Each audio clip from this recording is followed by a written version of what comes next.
नमस्कार दोस्तों, मेरा नाम राजेश बब्बर और मेरे सहयोगी एस्ट्रो कुलवंत जी, हम दोनों मिलकर ये चैनल रन करते हैं। तो आज बहुत ही एक सिंपल वीडियो आपके सामने बनाने जा रहा हूँ। किस इष्ट देव की हमें पूजा करनी चाहिए अपनी अपनी कुंडली के अनुसार। तो ये कैसे देखा जाता है कुंडली में, ये आज मैं आपको बताने जा रहा हूँ और पूरी वीडियो उसी पे आधारित रहेगी। 8-10 मिनट की ये वीडियो रहेगी।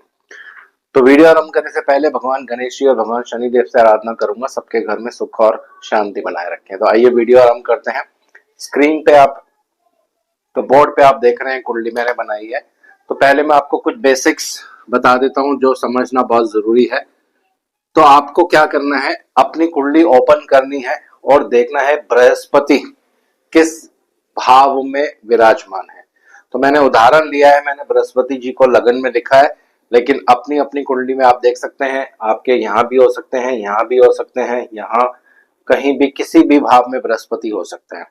तो पहला रूल आपको क्या करना है, बृहस्पति से पंचम भाव देखना है। यानी कुंडली में जहां भी बृहस्पति होंगे वो पहला भाव हो गया, उससे अगला दूसरा, उसके बाद तीसरा, उसके बाद चौथा और उसके बाद पंचम भाव। यानी बृहस्पति से पंचम भाव आपको देखना है। अब थोड़ा सा आगे बढ़ने से पहले पंचम भाव के बारे में थोड़ी जानकारी प्राप्त कर लेते हैं। क्यों पंचम भाव मैं यहाँ पे आपको कह रहा हूं और किस लिए ये बहुत महत्वपूर्ण होता है। बृहस्पति से पंचम भाव जो होता है ये पूर्व पुण्य का भाव होता है। यानी पिछले जन्म के जो कर्म होते हैं आपके, ये पंचम भाव से देखे जाते हैं। लेकिन ये देखा जाता है बृहस्पति से, क्योंकि बृहस्पति जो है जीव कारक हैं, ये हमारे गुरु हैं, देव गुरु हैं। तो इनसे पंचम भाव पूर्व पुण्य का भाव होता है दोस्तों। तो अब किस देवता की हमें की आराधना करनी चाहिए जो हमें लाभ मिले, ये मैं आपको बताने जा रहा हूँ। अब सेकंड स्टेप में हम क्या करेंगे, उदाहरण के लिए यहाँ पे मैं 7 नंबर लिख रहा हूँ। बृहस्पति तुला राशि में है आपकी कुंडली में, जैसे मैंने बता दिया कहीं भी हो सकते हैं। तो सीरियल वाइज आगे लिखते हैं 8, 9, 10 और 11। तुला राशि से पंचम भाव जो आएगा ये कुंभ राशि आने वाली है दोस्तों। तो पहली चीज, जो राशि बृहस्पति से पंचम भाव में होगी उस राशि के आराध्य की पूजा आपको सदैव करनी है दोस्तों। अब यहाँ पे कुंभ राशि आ रही है। कुंभ राशि भगवान शिव को इंडिकेट करती है, क्योंकि ये शनिदेव की राशि है। शनिदेव भगवान शिव को ही पूजा किया करते थे। जब उन्होंने वर्षों वर्षों तक उपासना करी, मेडिटेशन करी, तो भगवान शिव की ही वो आराधना करते थे। और कुंभ राशि बिल्कुल भगवान शिव को ही दर्शाती है। तो ऐसे व्यक्ति जिनके बृहस्पति तुला राशि में है, आपको भगवान शिव की आराधना पूजा सदैव करनी चाहिए। माध्यम आप अपने ढंग से चूज कर सकते हैं, घर पे कर सकते हैं या मंदिर जाके भगवान शिवलिंग के सामने बैठकर वहां पे पूजा कर सकते हैं। किसी भी तरह से, जिस तरह से आपका मन पूजा करने के लिए करे। तो ये पहला रूल हो गया। अब उदाहरण के लिए एक एक राशि में आपको लेकर बताता हूं ताकि समझने में इजी हो जाए। तो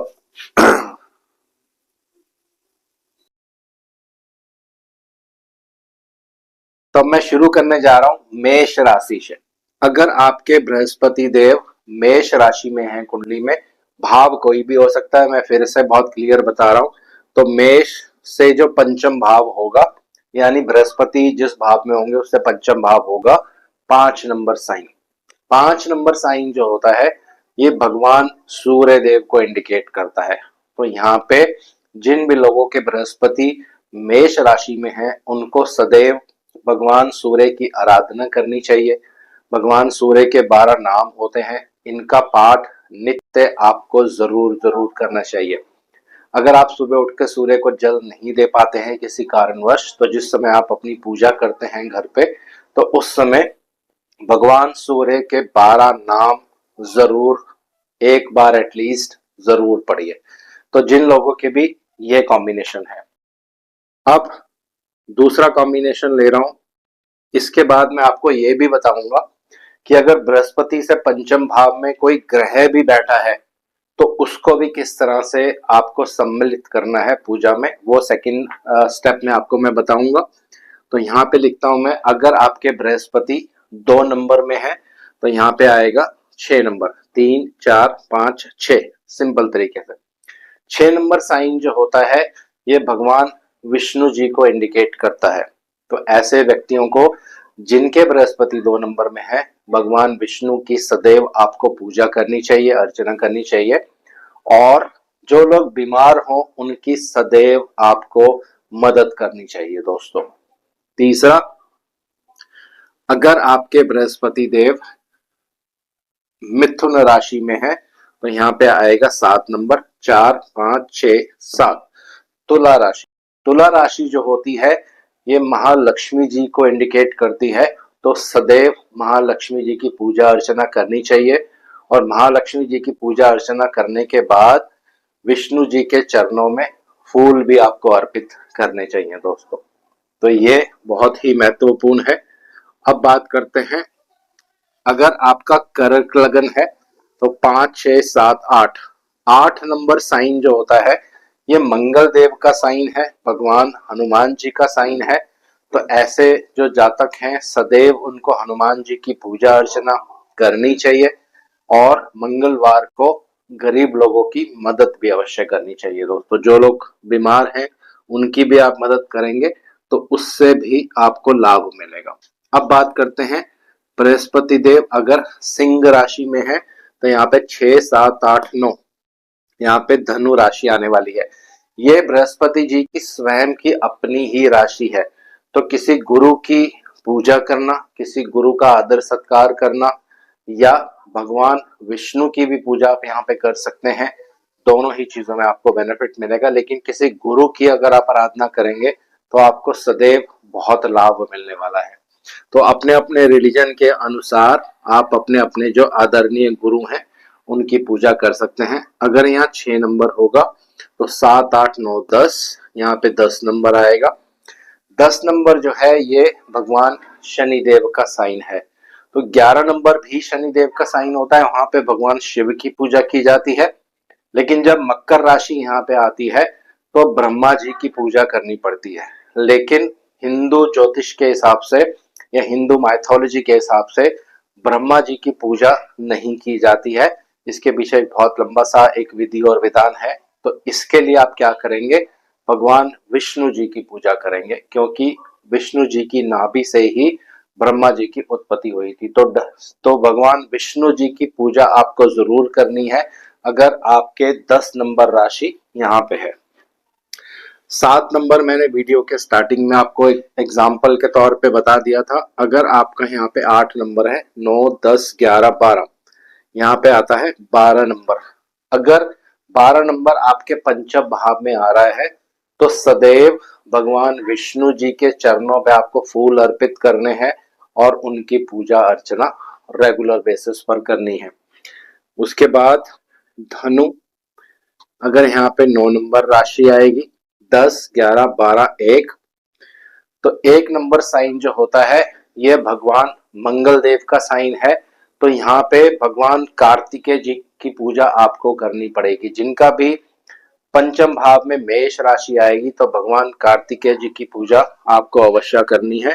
पूजा कैसे की जाती है ये हर अच्छे अच्छे बुक स्टोर से आपको बुक्स मिल जाएंगी, वहां से आप कर सकते हैं।